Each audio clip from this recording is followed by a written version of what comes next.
In today's demonstration, I have a demo aid which has got a center frequency of 2.5 gigahertz and at 40 megahertz additive white Gaussian noise source, which puts out a crest factor of approximately 10 dB.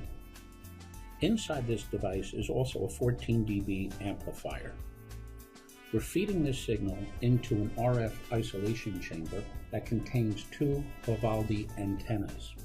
The one antenna is hooked to the output of my demo aid. The other antenna is being hooked up to a spectrum analyzer and a peak power sensor from Boonton Electronics.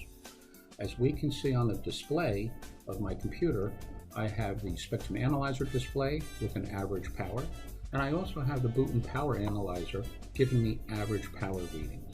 If you note on the bottom right-hand side of this display of the power meter analyzer, I also have a peak power, and in this case that is my crest factor, or the peak to average power, which then highlights our crest factor capability. What I'm going to do is increase the amplitude into the amplifier in 1 dB steps. What we will see is a correlation between the average power of the power meter and also of the spectrum analyzer reading.